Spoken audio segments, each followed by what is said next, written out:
भक्त वृंदावन से बिहारी जी लेकर अपने घर आई और तभी बाहर से गोलू घर के अंदर आया और माँ से पूछता है कि माँ, ये कौन है? तो मैया ने बोला, ये भगवान है और ये ही हमारे मालिक हैं। अब तो घर में जब भी कोई नई चीज बनती तो सबसे पहले बिहारी जी को भोग लगता। पहले यह सब चीजें गोलू को सबसे पहले मिलती थी। इससे गोलू बहुत चिढ़ने लगा और मन ही मन ठाकुर जी को कोसने लगा। एक दिन गोलू की माँ काम पर जाते समय बोली, गोलू, यमुना जी से मटके में जल भर कर लाना। जब गोलू पानी भरने के लिए जाने लगा तो जाते जाते बिहारी जी को कहने लगा, खाने के लिए तो सबसे पहले तैयार रहते हो, लेकिन काम तो मुझे ही करना पड़ता है। अगर यहाँ रहना है तो काम करो। कहकर गोलू यमुना जी से जल भरने के लिए चल पड़ा।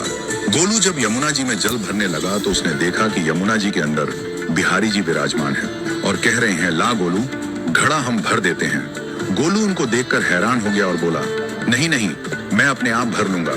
लेकिन ठाकुर जी ने उसके हाथ से घड़ा ले लिया और भर कर घर ले आए।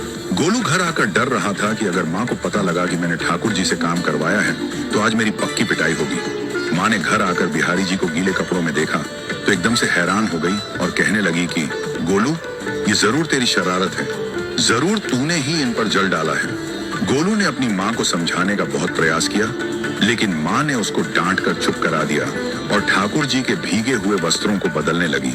अगले दिन जब माँ ने गोलू को अनाज पिसवाने का काम दिया तो बिहारी जी फिर अनाज का कनस्तर ले आए और माँ को ठाकुर जी के वस्त्रों के ऊपर सूखा आटा पड़ा मिला। तो माँ ने फिर गोलू को डांटा कि तुझे पता नहीं कि ये हमारे भगवान हैं और तू भगवान के साथ शरारत करता है। आज तूने फिर इनके ऊपर आटा फेंका है। तो गोलू शपथ लेकर कहने लगा, नहीं माँ, मैंने कोई शरारत नहीं करी है। ये तो मेरे हाथ से गेहूं का कनस्तर लेकर खुद पिसवा कर आए हैं। गोलू की माँ आज बहुत गुस्सा हुई।